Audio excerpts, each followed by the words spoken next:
Hello everyone, I welcome you to another video on this channel. I am CS Yogita Harjani.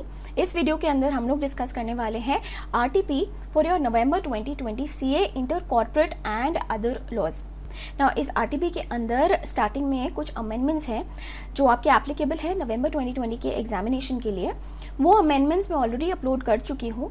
So amendments का जो video है उसका मैं link यहाँ आई बटन में डाल देती हूँ and I also put it in the description box below, so you can check out those amendments from that video. उसके अलावा बाकी के सारे जो क्वेश्चंस हैं RTP के वो हम इस वीडियो के अंदर डिस्कस करने वाले हैं। Before we start this video, make sure that you subscribe to this channel. We are about to reach 1000 subscribers and make sure you like this video and share it with your friends. Now let's start off with this video. So इस पूरी RTP के अंदर starting के जो 9 questions हैं वो आपके multiple choice questions हैं, फिर उसके बाद आपके 12 थियोरेटिकल क्वेश्चंस हैं। पहले हम MCQs को ले लेते हैं। अच्छा, MCQs में जो फर्स्ट 2 क्वेश्चंस हैं उसमें आपके अच्छा खासा लंबा चौड़ा पैसेज दिया हुआ है जिसमें पूरा केस एक्सप्लेन्ड है। फिर उसके बाद उसके अंदर इंटरनली 5 क्वेश्चंस दिए हुए हैं। So let's start of with question number 1। So question 1 की समरी मैं आपको बता देती हूँ। देखिए, एक अंकल हैं मिस्टर BR मोहंती। अब ये जो अंकल हैं इनकी 2 कंपनीज हैं, एक है वेलमाउंट लिमिटेड जो कि एक फार्मास्यूटिकल कंपनी है और दूसरी है टेक्समाउंट लिमिटेड जो कि एक टेक्सटाइल कंपनी है। ये दोनों की दोनों कंपनीज जो हैं ये पब्लिक कंपनीज हैं और ये लिस्टेड हैं स्टॉक एक्सचेंज के ऊपर। ठीक है, अब TML जो है उसके बारे में कुछ डिटेल्स फर्स्ट पैराग्राफ में दी हुई हैं और फिर WML जो है उसके डिटेल्स, जो उस कंपनी की डिटेल्स जो हैं that is given in your next paragraph. ये जो TML है इस कंपनी का काफ़ी स्टिफ कंपटीशन चल रहा है रिसेंट ईयर्स से और काफ़ी उतार चढ़ाव है। उस वजह से ये जो कंपनी है ये करंटली लॉसेज में है। TM's bottom line for the current financial year is red. It means ये पर्टिकुलर कंपनी इस करंट फाइनेंशियल ईयर के अंदर लॉसेज में चल रही है। ठीक है, अब इसके आगे लिखा है कि ये जो कंपनी है ये स्टार्टिंग से ही डिविडेंड बांट रही है अपने शेयर होल्डर्स को, इसलिए वो अभी भी डिविडेंड बांटना चाहती है। बट आपको समझ में आ रहा है कि यहाँ ये कंपनी जो है लॉसेज में चल रही है। सो इसमें ये भी लिखा है कि ये कंपनी अपने पास्ट ईयर प्रॉफिट्स को यूज़ करके डिविडेंड्स बांटना चाहती है। They want to pay the dividend out of previous year profits. उसके बाद पिछले 5 सालों का जो है डिविडेंड परसेंटेज भी दिया हुआ है। ओके, अपार्ट फ्रॉम दैट इसमें देखिए क्या लिखा है कि TML को किस सिक्योरिटी रीजंस की वजह से जो एक्सपोर्ट अथॉरिटीज़ हैं उन्होंने financial statement, books of accounts और वाउचर्स डिमांड किए पिछले 10 साल के लिए। ठीक है, लेकिन ये कंपनी ने बोला कि देखिए हम तो 10 साल के रिकॉर्ड्स मेंटेन ही नहीं करते। हमारे आर्टिकल ऑफ एसोसिएशन में तो लिखा है कि हम पिछले 8 सालों के ही रिकॉर्ड्स मेंटेन करते हैं, फाइनेंशियल स्टेटमेंट मेंटेन करते हैं, बुक्स ऑफ अकाउंट्स मेंटेन करते हैं। उसमें भी ना हम वाउचर्स तो मेंटेन ही नहीं करते हैं। ठीक है, तो हम 8 साल के आपको जो अवेलेबल बुक्स ऑफ अकाउंट्स हैं और फाइनेंशियल स्टेटमेंट्स हैं वही दे सकते हैं, वाउचर्स नहीं दे सकते। ठीक है, सो ये पॉइंट हमारा काम का है। अगेन ये जो डिविडेंड वाला पॉइंट है ये दोनों ही काम के हैं, इस पर क्वेश्चन है। So we'll discuss that question also. But यहाँ पर थोड़ा सा आपका ट्यूबलाइट चमक जाना चाहिए बिकॉज जब हम डिविडेंड की बात कर रहे हैं ये particular company past year profits में से डिविडेंड्स देना चाहती है। जब भी पास्ट ईयर प्रॉफिट्स या रिजर्व्स में से डिविडेंड बांटते हैं तो हमें पता है कि ये companies declaration and payment of dividend rules 2014 applicable हो जाते हैं। उसके अंदर रूल नंबर 3 के अंदर 4 कंडीशंस दी हुई हैं और कंपनी को वो कंडीशंस फॉलो करनी पड़ती है जब भी कंपनी रिजर्व्स को यूज़ करके डिविडेंड पे करना चाहती है। उसमें से first condition is that this company can pay up to a maximum of the average percentage of dividend in the past 3 financial years. उससे ज़्यादा डिविडेंड ये कंपनी नहीं दे सकती। तो यहाँ आपको पिछले 5 सालों के डिविडेंड परसेंटेजेस दिए हुए हैं। सो अगर हमें डिविडेंड का परसेंटेज निकालने को आ गया तो हम इसमें से लास्ट 3 फाइनेंशियल ईयर्स जो हैं उनका डिविडेंड परसेंटेज का एवरेज लेंगे। उससे ज़्यादा ये कंपनी डिविडेंड नहीं दे पाएगी क्योंकि ये रिजर्व्स को यूज़ कर रही है। ओके, अपार्ट फ्रॉम दैट ये जो फाइनेंशियल स्टेटमेंट और बुक्स ऑफ अकाउंट्स की बात की जा रही है इस कंपनी ने पिछले 8 साल के लिए मेंटेन किए हैं। आपको पता है कितने सालों के लिए मेंटेन करना होता है? देखिए, अकाउंट्स ऑफ द कंपनी में हमारे पास सेक्शन 128 है। उसमें लिखा है कि books of accounts along with vouchers it has to be maintained by the company for the preceding 8 financial years। तो यहाँ ये कंपनी ने मेंटेन तो किया है पर वाउचर्स नहीं मेंटेन किए। तो यहाँ छोटा मोटा कंपनी के बिहाफ, कंपनी के पॉइंट ऑफ व्यू से देखें तो एक डिफ़ॉल्ट है सेक्शन 128 का। चलिए आगे वाला पैराग्राफ हम WML के बारे में भी पढ़ते हैं। देखिए, ये जो दूसरी कंपनी है WML ये फार्मास्यूटिकल कंपनी है। इसके बारे में ये जो नेक्स्ट 3rd पैराग्राफ है इसमें ये लिखा है कि कोविड-19 की वजह से फार्मास्यूटिकल कंपनी को काफ़ी अच्छा खासा बूस्ट मिला, उसका प्रॉफिटेबिलिटी बहुत ज़्यादा इंक्रीज़ हुआ, टर्नओवर बहुत ज़्यादा इंक्रीज़ हुआ। इसका जो प्रॉफिट है वो पर्टिकुलर ईयर के अंदर 580 करोड़ रुपए था। अब तक ये डिविडेंड देते आ रहे थे पास्ट ईयर्स में कंसिस्टेंटली। अब इस साल ये कंपनी देना चाहती है 25% डिविडेंड अपने शेयर होल्डर्स को, और उस 25% डिविडेंड बांटने के बाद वो कुछ भी पैसा रिजर्व्स में नहीं डालना चाहती, without transferring any amount to the reserves. ठीक है, अच्छा ये डिविडेंड पेमेंट की डेट भी दे रखी है, लिखा है कि 15 जून को इन्होंने डिविडेंड डिक्लेयर किया। ठीक है, अब डिविडेंड डिक्लेयर करने के बाद 14 जुलाई 2020 को ऐसा हुआ कि जो डिविडेंड डिस्ट्रीब्यूट किया था उसमें से बहुत सारा अमाउंट तो लोगों ने क्लेम कर लिया, पर बहुत सारा अमाउंट जो था वो लोगों ने क्लेम ही नहीं किया। ठीक है, अनपेड रह गया वो कंपनी के पास। कौन सी तारीख को? 14 जुलाई को। ओके, तो इसके बाद कंपनी को वो अमाउंट ट्रांसफ़र करना चाहिए अनपेड डिविडेंड अकाउंट के अंदर, राइट। सो इन्होंने ट्रांसफ़र किया, और इन्होंने कौन सी तारीख को ट्रांसफ़र किया? They transfer it on the 20th of July. ये बात लिखी है। इसके नीचे और कुछ भी लिखा है। They have written CA Dev is appointed as the auditor of the company in the 17th AGM for the financial year 18-19। एक मिस्टर देव हैं, उन्हें सेक्शन 139 के अंदर as a statutory auditor appoint कर दिया गया है in the 17th AGM for this company. ये यहाँ आपके दिमाग में आना चाहिए कौन सा सेक्शन? सेक्शन 124 आना चाहिए आपके दिमाग में, जो कि हमारा डिविडेंड चैप्टर का सेक्शन है। इसके अंदर क्लियरली लिखा है कि कभी भी कोई कंपनी अगर डिविडेंड डिक्लेयर करती है तो जो भी 30 दिन के बाद जो अनपेड डिविडेंड बच जाता है उसको कंपनी को 7 डेज़ के अंदर अंदर कैसे भी करके अनपेड डिविडेंड अकाउंट के अंदर एक सेपरेट शेड्यूल बैंक में डालना रहता है। ठीक है, तो अगर कंपनी ने 1 करोड़ का डिविडेंड बांटा है, 80 लाख का लोगों ने यूज़ किया है, जो 20 लाख का है अमाउंट वो अगर किसी ने लिया ही नहीं कंपनी से, तो कंपनी को वो 20 लाख यूज़ नहीं करने हैं, कंपनी को उसको निकाल कर एक सेपरेट अकाउंट में डालना पड़ेगा, which is your unpaid dividend account, right. और कितने दिन में डालना है? 7 डेज़ के अंदर डालना है, अदरवाइज इंटरेस्ट एप्लीकेबल हो जाता है। ठीक है, तो यहाँ देखिए कंपनी ने 7 दिन के अंदर डाला कि नहीं डाला? 6 डेज़ के अंदर अंदर 20 जुलाई को इन्होंने unpaid dividend account separate schedule bank में डाल दिया है। So they are well with in law, इन्होंने सेक्शन 124 को फॉलो किया है। सो ये हमने क्वेश्चन का समरी डिस्कस कर लिया। अब हम इसके जो मल्टीपल चॉइस क्वेश्चंस हैं उनको देख लेते हैं। So a question, it's about the TML company. पूछा गया है कि जो नीचे स्टेटमेंट्स हैं उनमें से कौन सी स्टेटमेंट करेक्ट है वो हमें बताना है। चारों स्टेटमेंट रीड करने पड़ेंगे। पहली स्टेटमेंट में लिखा है that the TML can't declare dividend because it earns a loss in the current financial year. TML कौन सी कंपनी है? ऊपर वाली कंपनी जिसका लॉस हुआ था। क्या ये डिविडेंड नहीं डिक्लेयर कर सकती? ये तो बिल्कुल ही गलत है। सेक्शन 123 के अंदर लिखा है डिविडेंड डिक्लेयर किया जा सकता है from past year profits. Section 123 क्या बोलता है? Dividends can be declared from current year profits, from past year profits, from both the past year profits and the current year profits, and अगर government ने कोई ग्रांट्स दिए हैं उसको भी यूज़ करके डिविडेंड पे कर सकते हैं। तो डेफिनेटली ये कंपनी पे कर सकती है डिविडेंड रिजर्व्स को यूज़ करके। सेकंड, थर्ड, फोर्थ ऑप्शन कहता है कि they can declare dividend up to 9%, 5%, 6.8%। ठीक है, इनमें से ही कोई करेक्ट आंसर होगा। देखिए हमें पता है ये कंपनी रिजर्व्स में से डिविडेंड पे कर रही है, सो पास्ट 3 ईयर्स का एवरेज डिविडेंड जो रहेगा उससे ज़्यादा नहीं पे कर सकती। सो हमें यहाँ पर एवरेज निकालना पड़ेगा 8, 5 एंड 2% का, तो इसका एवरेज आपका आ जाएगा 5%। सो हमारे यहाँ करेक्ट आंसर क्या हो जाएगा? 5%। उससे ज़्यादा कंपनी डिविडेंड नहीं दे सकती। नेक्स्ट क्वेश्चन पे चलते हैं। इस क्वेश्चन में लिखा है कि CA देव जो हैं उन्हें अपॉइंट तो किया गया है, पर कब तक ये पोजीशन होल्ड करेंगे, कब उन्हें अपनी ऑडिटर की पोजीशन को वेकेट करना पड़ेगा, और फिर वो कब दोबारा रीअपॉइंट हो सकते हैं as the auditor in this particular company. ये सवाल पूछा गया है। ठीक, मतलब अगर कोई इंडिविजुअल ऑडिटर अपॉइंट होता है तो एट द मोस्ट वो एक स्ट्रेच में एक टर्म ऑफ 5 ईयर्स के लिए अपॉइंट हो सकता है, उससे ज़्यादा के लिए अपॉइंट नहीं हो सकता। और उसके बाद there is going to be a cooling period of 5 years. अगले 5 सालों में वो बिल्कुल भी अपॉइंट नहीं हो सकता कंपनी के अंदर एज एन ऑडिटर। फिर जब वो 5 साल का कूलिंग पीरियड खत्म हो जाता है, then again this auditor can be appointed as the auditor of that company. ठीक है, ये इंडिविजुअल के लिए एप्लीकेबल था।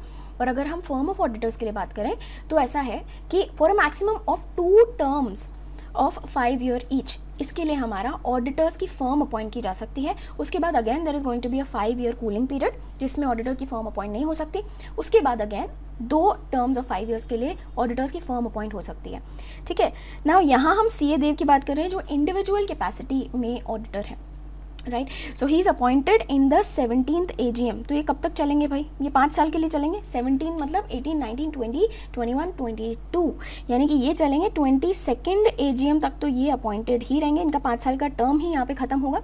फिर उसके बाद इनका 5 साल का कूलिंग पीरियड स्टार्ट होगा। उस टाइम पे ये अपॉइंट नहीं हो सकते एज एन ऑडिटर, यानी कि 27th AGM तक तो ये अपॉइंट नहीं हो सकते, लेकिन 27th AGM के अंदर वो अपॉइंट हो सकते हैं for the next 5 years, right. So accordingly हमें आंसर सिलेक्ट करना पड़ेगा. So your correct answer here is going to be first one, which is 22nd AGM and 27th AGM. चलिए नेक्स्ट क्वेश्चन सी पे चलते हैं.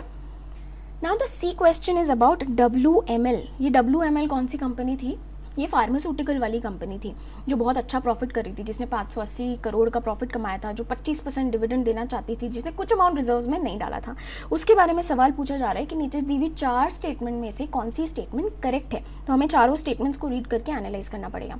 ठीक है. First statement says WML can't declare dividend at the rate of more than 20%. ये 20% से ज़्यादा dividend नहीं बांट सकती. Of course it's wrong. Now section 123 में लिखा है that there is no restriction on the percentage of the dividend or the amount transferred to the reserve अगर कंपनी का प्रॉफिट है और कंपनी सिर्फ करंट ईयर प्रॉफिट्स को यूज़ करके डिविडेंड बांट रही है. It is up to the board of directors. Board of directors को जितना मर्जी चाहिए डिविडेंड बांटे, करंट ईयर प्रॉफिट्स में से जितना मर्जी चाहिए रिजर्व्स में डाले, कोई रिस्ट्रिक्शन नहीं है. सिर्फ देखिए जो WML है इसकी जितनी मर्जी है ये डिविडेंड बांट सकता है क्योंकि ये करंट ईयर प्रॉफिट्स को यूज़ कर रहा है, ये रिजर्व्स को यूज़ नहीं कर रहा. एंड सेकेंडली इसको जितना मर्जी रिजर्व्स में डालना है ये डाले, नहीं भी डाले तो भी हमें चलेगा. Second is WML can declare dividend out of current year profits but it needs to transfer the amount equal to 20% of the reserve. Second में लिखा है इसको 10% पेड अप शेयर कैपिटल का रिजर्व्स में डालना पड़ेगा. और फोर्थ ऑप्शन में लिखा है कि कितना भी डिविडेंड बांट सकता है बिना रिजर्व्स में कुछ पैसा ट्रांसफर करे. ठीक है. सो यहाँ हमारा करेक्ट आंसर हो जाएगा फोर्थ वन, जिसमें लिखा है कि कितना भी डिविडेंड बांट सकता है और भले कुछ भी अमाउंट रिजर्व्स में न डाले तो भी. नाउ नेक्स्ट क्वेश्चन TML के बारे में है. TML हमारी टेक्सटाइल कंपनी थी. अच्छा, क्वेश्चन के अंदर TML के बारे में लिखा था कि इससे 10 साल के बुक्स ऑफ अकाउंट्स और फाइनेंशियल स्टेटमेंट्स और वाउचर्स मांगे गए थे और TML ने बोला कि भाई हमारे आर्टिकल्स में लिखा है तो हम सिर्फ 8 साल के ही मेंटेन करते हैं, उसमें भी वाउचर्स नहीं मेंटेन करते. तब हमने डिस्कस किया था कि सेक्शन 128 बोलता है कि 8 साल प्रीसीडिंग फाइनेंशियल ईयर्स के books of accounts, financial statements, vouchers सब मेंटेन करने ज़रूरी हैं. लेकिन ये कंपनी वाउचर्स नहीं मेंटेन कर रही. सो वहाँ इसने सेक्शन 128 फॉलो नहीं किया है. आर्टिकल्स में कुछ भी लिखा हो, ठीक है. The point is articles act को ओवरराइड नहीं कर सकते, राइट. सो अगर आर्टिकल्स में इस कंपनी ने लिख भी दिया कि हम वाउचर्स नहीं मेंटेन करेंगे, लेकिन हमारे सेक्शन 128 में लिखा है कि कंपनी को बुक्स ऑफ अकाउंट्स और वाउचर्स मेंटेन करनी पड़ेंगे प्रीसीडिंग 8 फाइनेंशियल ईयर्स के लिए, तो करने पड़ेंगे. अब दी हुई 4 स्टेटमेंट में से जो सही स्टेटमेंट है हमें वो सिलेक्ट करके आंसर मार्क करना है. फर्स्ट ऑप्शन में लिखा है कि 10 साल के लिए इसको बुक्स ऑफ अकाउंट्स मेंटेन करने हैं, जो कि गलत है. सेकेंड ऑप्शन में लिखा है कि TML ने कोई वायलेशन नहीं किया क्योंकि उसने पिछले 8 सालों के फाइनेंशियल स्टेटमेंट्स मेंटेन किए हुए हैं, बुक्स ऑफ अकाउंट्स मेंटेन किए हुए हैं, ये भी गलत है. थर्ड ऑप्शन इज TML ने वायलेट किया है लॉ क्योंकि उसने वाउचर्स मेंटेन नहीं किए, ये बिल्कुल सही ऑप्शन है. और फोर्थ ऑप्शन है क्योंकि आर्टिकल्स में लिखा है इसलिए उसने कोई लॉ वायलेट नहीं किया, ये भी गलत है. तो हमारा यहाँ करेक्ट आंसर क्या हो जाएगा? It is going to be the third one. Next question E देखते हैं. ये WML कंपनी के बारे में है. WML प्रॉफिटेबल वाली फार्मास्यूटिकल कंपनी थी जो प्रॉफिटेबल थी. नाउ WML के केस में क्वेश्चन में देखिए क्या लिखा था कि इसने डिविडेंड डिक्लेयर किया 15 जून को, फिर 14 जुलाई 2020 को इसका कुछ अमाउंट अनपेड रह गया था डिविडेंड में से, जो कि शेयर होल्डर्स ने क्लेम नहीं किया था, तो कंपनी ने उसको ट्रांसफ़र कर दिया अनपेड डिविडेंड अकाउंट में 20 जुलाई को. तो अब ये एज पर लॉ है या नहीं है, इससे रिलेटेड जो करेक्ट स्टेटमेंट है आपको वो सिलेक्ट करना है. देखिए यहाँ हमने डिस्कस किया सेक्शन 124 एप्लीकेबल हो जाता है. सेक्शन 124 बोलता है कि ऐसा अनपेड अमाउंट जो है उसको 7 दिन के अंदर डालना होता है अनपेड डिविडेंड अकाउंट के अंदर. यहाँ डेफिनेटली कंपनी ने 7 दिन के अंदर ही उसे डाला है. 14 जुलाई को ड्यू हुआ था, 21 जुलाई तक डाल सकते थे, कंपनी ने 20 जुलाई को ही डाल लिया. So it is well with in section 124. तो करेक्ट स्टेटमेंट हम मार्क कर लेंगे. पहला स्टेटमेंट बोल रहा है कि WML ने लॉ फॉलो नहीं किया क्योंकि कुछ amount of dividend remains unpaid. तो भाई इसमें कंपनी की क्या गलती है? हाँ अनपेड रह गया बट कंपनी की थोड़ी गलती है, लोगों ने ही नहीं लिया, right. So that's absolutely a wrong statement. अगला स्टेटमेंट बोल रहा है कि कंपनी ने लॉ वायलेट किया है क्योंकि 19 जुलाई तक इसको डाल देना चाहिए था अनपेड डिविडेंड अकाउंट में. हमें पता है ये गलत है क्योंकि करेक्ट डेट तो 21 जुलाई है. 7 दिन अगर हम गिने 14 जुलाई से तो आते हैं 21 जुलाई. 21 जुलाई तक डालना था ना कि 19 जुलाई तक. तो ये गलत स्टेटमेंट है. थर्ड स्टेटमेंट बोलता है कि WML ने लॉ वायलेट नहीं किया क्योंकि उसको 21 जुलाई तक डालना था और उसने डाल दिया. ये बिल्कुल करेक्ट है. और फोर्थ स्टेटमेंट कहता है इसने कोई लॉ वायलेट नहीं किया, क्योंकि इसको 90 दिन के अंदर डिक्लेरेशन के अमाउंट ट्रांसफर करना है अनपेड डिविडेंड अकाउंट के अंदर। ये तो बिल्कुल ही गलत है, this is not in law. So हमारा करेक्ट आंसर यहाँ हो जाएगा third. Now let's do the second question. ठीक है, तो एक अंकल है, his name is mister Purushottam Prasad. Mister Purushottam Prasad ने कोई तो सोल प्रोप्राइटरशिप इनकी कंसर्न थी और उसे ये अपने हिसाब से चला रहे थे। फिर इनको लगा कि हम कंपनी फॉर्म कर लेते हैं, लेकिन इनका थोड़ा मन में ऐसा डाउट था कि मैं कंपनी तो फॉर्म करना चाहता हूँ, लेकिन मैं अपने जो पूरा 100% कंट्रोल है वो किसी और को नहीं देना चाहता। मैं ऐसी कंपनी फॉर्म करना चाहता हूँ जिसमें 100% कंट्रोल मेरे हाथ में हो। ठीक है, तो ये अपने दोस्त के पास गए, मिस्टर चिन्मय दास, और उन मिस्टर चिन्मय दास ने बोला कि आप 1% कंपनी बना लो। तो पुरुषोत्तम प्रसाद जी को बहुत अच्छा लगा ये आइडिया और उन्होंने बना ली अपनी एक 1% कंपनी जिसका नाम था कासा हैंगआउट प्राइवेट लिमिटेड। 14 सितंबर को बना दी। ठीक है, डेट रेलिवेंट यहाँ नहीं है इस क्वेश्चन में, सो हटा देते हैं। अब इस क्योंकि ये 1% कंपनी है, सिर्फ एक ही मेंबर है इसका, एक ही इक्विटी शेयर होल्डर है, तो अगर उसको कुछ हो गया तो बैकअप के लिए हमें कोई ना कोई तो चाहिए, we need a nominee. So 1% company का जो कॉन्सेप्ट है वो हमारा section 3 of the companies act में लिखा है, उसमें लिखा है कि नॉमिनी होना ज़रूरी है। तो ये जो मिस्टर पुरुषोत्तम प्रसाद जी हैं, इनके 2 बेटे थे, एक बड़ा बेटा एक छोटा बेटा। बड़ा बेटा इज़ मिस्टर शंकर, छोटा बेटा इज़ मिस्टर विजय। ओके, तो इन्होंने अपने छोटे बेटे मिस्टर विजय को, जो 21 बरस के थे, उनको बना दिया nominee of this Casa Hangout Private Limited. ये खुद तो मेंबर बन गए और उन्होंने मिस्टर विजय को नॉमिनी बना दिया। उसके अलावा ये जो कासा था इसका 2 डायरेक्टर्स इसमें रखे, एक तो वो खुद ही डायरेक्टर बन गए और उसके अलावा इनका एक दोस्त था मिस्टर आनंद, उन मिस्टर आनंद को भी इन्होंने डायरेक्टर बना दिया। जो मिस्टर विजय हैं, ठीक है, एक फोटोग्राफर है और ये 23 अक्टूबर 2019 से लेकर 1 मार्च 2020 तक इंडिया के बाहर गए थे फॉर वॉट एवर रीजन्स। अब ये जो मिस्टर विजय हैं, इनकी खुद की भी एक 1% कंपनी है जो कि है best click OPC private limited. ठीक है, अब ये जो इनकी 1% कंपनी है, इसमें भी ऑब्वियसली नॉमिनी की ज़रूरत थी, तो इन्होंने क्या किया, इस 1% कंपनी के अंदर अपने डैडी मिस्टर प्रसाद को नॉमिनी बना दिया। ठीक है, ओके। अच्छा, अपार्ट फ्रॉम दैट मैंने बताया था मिस्टर प्रसाद के 2 बेटे हैं, हाँ, बड़े छोटे वाले मिस्टर विजय और बड़े वाले मिस्टर शंकर। तो मिस्टर शंकर जो है ना, इनकी भी एक 1% कंपनी है जिसके अंदर वो खुद एक मेंबर है और उनको भी नॉमिनी चाहिए था। तो उन्होंने क्या किया, जो मिस्टर विजय जो छोटे बेटे हैं उनको अपना नॉमिनी बना लिया। ये यहीं लिखा है, mister Vijay is the nominee of another 1% company जिसके मिस्टर शंकर सोल मेंबर है। ठीक है, तो अब हमारे पास 3 1% कंपनीज हैं और ये जो मिस्टर विजय है ना, जो छोटे बेटे हैं, वो 2 1% कंपनीज, अपने डैडी की 1% कंपनी और बड़े भैया की 1% कंपनी, दोनों में ही नॉमिनी है, जो कि गड़बड़ है। ओके, हमारे सेक्शन नंबर 3 और रेलिवेंट रूल्स के अंदर लिखा है कि कोई भी पर्सन अगर 1% कंपनी चालू करता है तो वो सिर्फ एक 1% कंपनी का ही मेंबर हो सकता है, एक से ज़्यादा 1% कंपनी का मेंबर नहीं हो सकता। सिमिलरली एक पर्सन सिर्फ एक ही 1% कंपनी का नॉमिनी हो सकता है, वो एक से ज़्यादा 1% कंपनीज का नॉमिनी भी नहीं हो सकता। तो यहाँ मिस्टर विजय ने थोड़ा गड़बड़ तो कर दिया है। ठीक है, आगे का पैराग्राफ जो है उसमें देखिए क्या लिखा है, मिस्टर प्रसाद यानी कि जो डैडी हैं, ठीक है, उनकी डेथ हो जाती है बिकॉज ऑफ सम एक्सीडेंट। अब इससे क्या होगा, क्योंकि मिस्टर प्रसाद की डेथ हो गई, उनकी 1% कंपनी थी कासा, है ना, कासा के अंदर नॉमिनी थे मिस्टर विजय।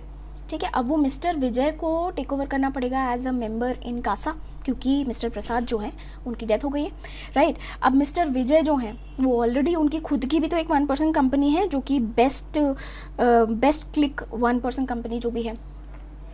तो यहाँ थोड़ा कॉम्प्लिकेशन हो गया है। तो मिस्टर प्रसाद की डेथ के बाद क्या करते हैं, मिस्टर विजय कासा के जो मेंबर हैं वो बन जाते हैं और साथ ही साथ वो अपने नॉमिनी को मिस्टर शंकर को बना देते हैं अपना नॉमिनी, यानी कि जो मिस्टर शंकर हैं वो अब कासा के भी नॉमिनी बन चुके हैं। तो यहाँ फिर से कॉम्प्लिकेशन हो गया। अभी मिस्टर शंकर थोड़े से स्टॉक मार्केट में इंटरेस्ट रखते हैं, तो इन्होंने बोला कि जो 1% कंपनी है उसका जो ऑब्जेक्ट क्लॉज है मेमोरेंडम ऑफ एसोसिएशन में, उस ऑब्जेक्ट क्लॉज को थोड़ा सा मॉडिफाई करके क्यों ना हम उसके अंदर ये भी लिख दें, to carry out investment in security of the body corporate. ये एक ऑब्जेक्ट डाल देते हैं, यानी 1% कंपनी जो है वो भी दूसरे जो कंपनीज रहेगी उसके शेयर्स वगैरह खरीदेगी, इन्वेस्टमेंट का काम करेगी। इसके नीचे जो लास्ट पैराग्राफ है उसमें ये लिखा है कि ये जो कासा 1% कंपनी है, अब उसके जो ओरिजिनल मेंबर थे यानी कि मिस्टर प्रसाद, उनकी तो डेथ हो गई है। अब ये कासा की फाइनली जो फाइनेंशियल स्टेटमेंट बन के आई, तो फाइनेंशियल स्टेटमेंट पे साइन करना था। तो वैसे तो ओरिजिनली डायरेक्टर मिस्टर प्रसाद थे और उनके फ्रेंड आनंद थे। अब मिस्टर प्रसाद तो है नहीं, तो डायरेक्टर सिर्फ अब मिस्टर आनंद रह गए हैं, तो सिर्फ मिस्टर आनंद ने ही अब उस फाइनेंशियल स्टेटमेंट पे साइन कर दिया है। ठीक है, देखिए अब ये जो फाइनेंशियल स्टेटमेंट पे साइन करने वाली बात है, ये हमारी सेक्शन 134 से रिलेटेड है। 9 अकाउंट्स ऑफ द कंपनी, उसके अंदर सेक्शन 134 क्या बोलता है कि फाइनेंशियल स्टेटमेंट जो है उसे एटलीस्ट 2 डायरेक्टर्स को जनरली साइन करना चाहिए, लेकिन फॉर अ 1 पर्सन कंपनी, अगर किसी 1 पर्सन कंपनी में सिर्फ एक ही डायरेक्टर है, तो सिर्फ वो एक ही डायरेक्टर भी अगर फाइनेंशियल स्टेटमेंट को साइन करता है तो हम सफिशिएंट कंप्लायंस मानेंगे सेक्शन 134 का। ठीक है, तो यहाँ आपको ये बात ध्यान रखनी है कि ये फाइनेंशियल स्टेटमेंट बराबर तरीके से साइंड है। ठीक है, इसके ऊपर अगर हम जाएं तो ये जो carry out investment in securities of body corporate, यहाँ आपका थोड़ा सा ट्यूबलाइट चमकना चाहिए। देखिए अगर कोई 1 पर्सन कंपनी होती है, उसके बारे में section number 3 of the companies act में लिखा है। इनकॉर्पोरेशन वाले चैप्टर में हमने डिस्कस किया था, चैप्टर 2 के अंदर, साथ ही साथ रूल्स में भी काफ़ी कुछ डिस्कस किया था। देखिए कोई 1 पर्सन कंपनी सब कुछ काम कर सकती है, सब टाइप का बिजनेस कर सकती है, लेकिन नॉन बैंकिंग फाइनेंशियल एक्टिविटी में पार्टिसिपेट नहीं कर सकती, किसी दूसरी बॉडी कॉर्पोरेट्स की सिक्योरिटीज़ को खरीद नहीं सकती। ये 2 चीज़ें स्ट्रिक्टली प्रोहिबिटेड हैं 1 पर्सन कंपनी के लिए। ठीक है, तो ये जो मिस्टर शंकर हैं, ये जो बोल रहे हैं कि मेमोरेंडम ऑफ एसोसिएशन के अंदर ये भी बिजनेस डाल देते हैं कि हम दूसरी कंपनीज के शेयर सिक्योरिटीज़ परचेज करेंगे, तो ये कर ही नहीं सकते। क्यों? क्योंकि ये 1 पर्सन कंपनी है, राइट। तो ये यहाँ पर तो थोड़ा सा गड़बड़ हो गई है। ठीक है, अब ये देखिए हमने पूरी कथा डिस्कस कर ली पूरा। अब ज़रा हम इसके क्वेश्चंस रीड करते हैं। देखिए ये जो सेकंड क्वेश्चन है ये देखने में बहुत बल्कि है, इसके अंदर बहुत सारे ट्विस्ट्स एंड टर्न्स हैं और थोड़ा सा कॉम्प्लिकेटेड और कंफ्यूजिंग लग सकता है रीड करने में। अब मल्टीपल चॉइस क्वेश्चन पे जाने से पहले ही आप हो सकता है थोड़े से डर जाओ, but the important thing is इतना कॉम्प्लिकेटेड क्वेश्चन होने के बाद जो 5 MCQs हैं वो काफ़ी डायरेक्ट। ठीक है, so the important point two note here is this is also a type of a question. कई बार आपको इस तरीके का मल्टीपल चॉइस क्वेश्चन का इतना बड़ा कॉम्प्लिकेटेड पैसेज मिल सकता है जिसका आंसर काफ़ी सिंप्लीफाइड, काफ़ी सिंपल हो सकता है। तो आप इस टाइप के क्वेश्चंस को रीड कर रहे हो तो एक बार पूरा का पूरा रीड करते जाओ, इंपॉर्टेंट पॉइंट्स को अंडरलाइन करते जाओ, माइंड में एक पिक्चर बनाते जाओ एंड उसके बाद start solving the multiple choice questions, right. अगर मल्टीपल चॉइस क्वेश्चन में कहीं पे आपको डाउट आता है तो go back to the passage and read that particular relevant part again. ठीक है, बट जब आप MCQ का पैसेज पढ़ रहे हो उसी वक्त उसी टाइम आपने साइड में रफ नोट पे पूरा का पूरा चार्ट्स एंड डायग्राम्स बनाना शुरू कर दिया तो उसमें बहुत ज़्यादा टाइम वेस्ट हो जाएगा। ऐसा भी हो सकता है कि वो पूरा आपका जो एफर्ट है वो वेस्ट ही चला जाए क्योंकि उस पर क्वेश्चन ही ना हो। चलिए इसके क्वेश्चंस अब डिस्कस कर लेते हैं जो मल्टीपल चॉइस क्वेश्चन हैं। A question, who is eligible to be the nominee of the 1 person company. इतने सारे जो झमेले नॉमिनी वगैरह और मेंबर के थे उसके बाद इन्होंने स्ट्रेट फॉरवर्ड क्वेश्चन पूछा है कि नॉमिनी की क्वालिफिकेशंस क्या होती हैं। नीचे के 4 ऑप्शंस में से जो सही ऑप्शन है उसे सिलेक्ट कर दीजिए। देखिए नॉमिनी की जो क्वालिफिकेशंस हैं वो हमारे इनकॉर्पोरेशन रूल्स के अंदर दी हुई है 1 पर्सन कंपनी से रिलेवेंट। इसके अंदर स्पेसिफिकली लिखा हुआ है कि जो नॉमिनी है या मेंबर बोथ दोनों के लिए सेम ही क्वालिफिकेशन है, वो जो है नेचुरल पर्सन होना चाहिए, मतलब आर्टिफिशियल बॉडी नहीं होनी चाहिए, कंपनी सोसाइटी ये सब नहीं होने चाहिए। It should B a natural person यानी कि ह्यूमन बींग्स। सेकेंडली वो जो है वो रेजिडेंट होने चाहिए, यानी कि पिछले फाइनेंशियल ईयर के अंदर 182 डेज से ज़्यादा या 182 डेज उन्होंने स्पेंड किए होने चाहिए in the preceding financial year. Thirdly वो इंडिया के सिटीजन होने चाहिए एंड फोर्थली वो माइनर नहीं होने चाहिए, 18 ईयर्स या 18 ईयर्स के अबव एज के होने चाहिए। सो अकॉर्डिंगली हमें आंसर सिलेक्ट करना पड़ेगा। सो यहाँ आंसर देखें तो your most appropriate option is going to be the 4th one which is a natural person who is resident and a citizen excluding minor. ठीक है, अगला क्वेश्चन देखें। अगला क्वेश्चन ये कहता है कि अगर कोई नॉमिनी अपना कंसेंट विड्रॉ करना चाहता है, यानी कि वो नॉमिनी नहीं रहना चाहता किसी कंपनी का, तो उसको नोटिस किस किस को देना चाहिए। ठीक है, यानी कि सपोज मैं किसी कंपनी 1 पर्सन कंपनी की नॉमिनी हूँ, अब मैं नॉमिनी नहीं रहना चाहती हूँ तो मुझे इन्फॉर्म तो करना पड़ेगा ना, एक नोटिस में प्रॉपर्ली लिख के बताना पड़ेगा मेरे ये रीजंस हैं और इस तारीख से मैं नॉमिनी नहीं रहना चाहती हूँ, साइन करके किसी को एड्रेस करना पड़ेगा, इन्फॉर्म करना पड़ेगा। तो किसको इन्फॉर्म करना पड़ेगा, किसको नोटिफाई करना पड़ेगा। ठीक है, सो ये बात जो है ये हमारे rule 4 of the companies incorporation rules 2014 के अंदर लिखी हुई है और इसमें लिखा है कि ऐसे नॉमिनी को एक तो 1 पर्सन कंपनी को डायरेक्ट करते हुए एक नोटिस लिखना पड़ेगा, 1 पर्सन कंपनी का जो भी नाम है उसको एड्रेस करते हुए एक नोटिस लिखना पड़ेगा। एंड सेकेंडली उस 1 पर्सन कंपनी का जो मेन मेंबर है उस मेंबर को भी एक नोटिस भेजना पड़ेगा. So here your correct option is going to be the third one, which is sole member of the company and to the one person company. इनको नोटिफाई करना पड़ेगा. सी क्वेश्चन भी बहुत ही डायरेक्ट है. इसमें बोला है कि एक पर्सन कितनी कंपनीज में मेंबर रह सकता है और कितनी कंपनीज में नॉमिनी रह सकता है. बहुत ही सिंपल क्वेश्चन है. So in we know that एक पर्सन एक ही वन पर्सन कंपनी में मेंबर रह सकता है और वो एक ही वन पर्सन कंपनी का नॉमिनी भी हो सकता है, राइट. सो अकॉर्डिंगली हमें ऑप्शन सेलेक्ट करना पड़ेगा. तो हमारा करेक्ट आंसर यहाँ हो जाएगा third one. Okay. Next question Casa Hangout की फाइनेंशियल स्टेटमेंट के बारे में है. हमने क्वेश्चन में डिस्कस किया था कि जो कासा की फाइनेंशियल स्टेटमेंट है उस पे कासा के सिर्फ एक ही डायरेक्टर बचे थे, मिस्टर आनंद जी, क्योंकि मिस्टर प्रसाद जी की डेथ हो गई थी. तो मिस्टर आनंद ने ही सिग्नेचर कर दिया. अब वो सही किया या गलत किया उस बारे में 4 स्टेटमेंट्स दी हुई हैं और हमें करेक्ट स्टेटमेंट को टिक करना है. तो वो चारों स्टेटमेंट्स को रीड कर लेते हैं and let's see which one is the correct one. So we know we are referring to section 134 जिसमें लिखा है कि वन पर्सन कंपनी की फाइनेंशियल स्टेटमेंट को सिर्फ एक डायरेक्टर अगर है तो वो एक डायरेक्टर भी साइन करेगा तो सफिशिएंट है. ठीक है. First must be sign by one director. Second must be sign by at least 2 directors. Third must contain cash flow statement as part of the financial statement. Fourth none of the above. देखिए यहाँ correct option हमें first ही लग रहा है, लेकिन ये third option जो है क्या वो स्लाइटली करेक्ट हो सकता है. देखिए इसके लिए आपको सेक्शन 2 क्लॉज 40 पता होना चाहिए, यानी कि फाइनेंशियल स्टेटमेंट की डेफिनेशन पता होनी चाहिए. फाइनेंशियल स्टेटमेंट की डेफिनेशन में क्या लिखा है? Financial statement of any company includes P&L account, balance sheet, cash flow statement, notes of accounts and statement of change of equity. However for a one person company, dormant company, small company, it does not include cash flow statement. ठीक है. सो यहाँ one person company की बात की जा रही है, मतलब वन पर्सन कंपनी की फाइनेंशियल स्टेटमेंट में कैश फ्लो स्टेटमेंट होना ज़रूरी नहीं है.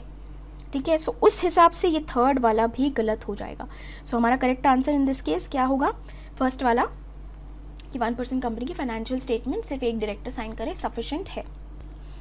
नेक्स्ट क्वेश्चन में लिखा है कि जो कासा वन पर्सन कंपनी है क्या ये investment in securities and body corporate का ऑब्जेक्ट रख सकती है? क्या इसका बिजनेस दूसरी कंपनीज के सिक्योरिटीज़ में इन्वेस्ट करना हो सकता है?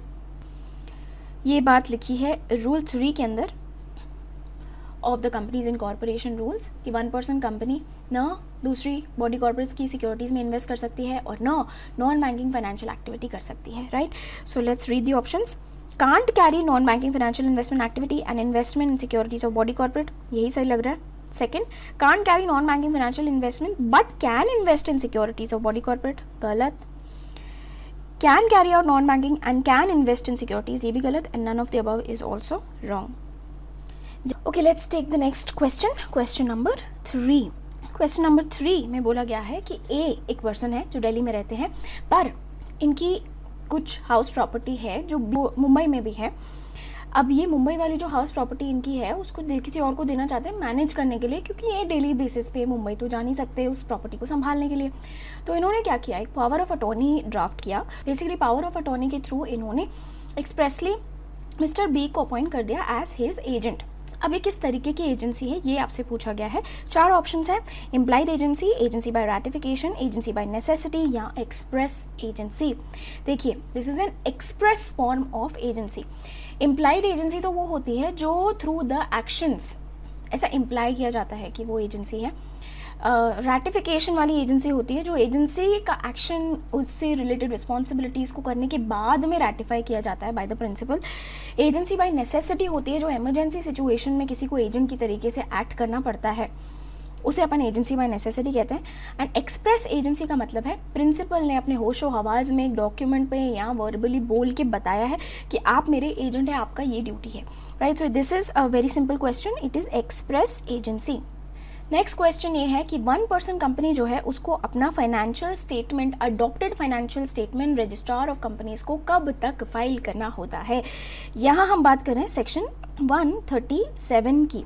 सेक्शन 137 में ये लिखा है कि सारी की सारी कंपनीज को अपना जो फाइनेंशियल स्टेटमेंट यानी कि balance sheet, P&L, cash flow statement, ये सारे डॉक्यूमेंट्स जो हैं उनको एजीएम में रखना होता है और एजीएम में ऑर्डिनरी रेजोल्यूशन पास किया जाता है और उसके बाद 30 दिन के अंदर अंदर रजिस्ट्रार ऑफ कंपनीज को वो जो अडॉप्टेड फाइनेंशियल स्टेटमेंट है उनका कॉपी दिया जाता है.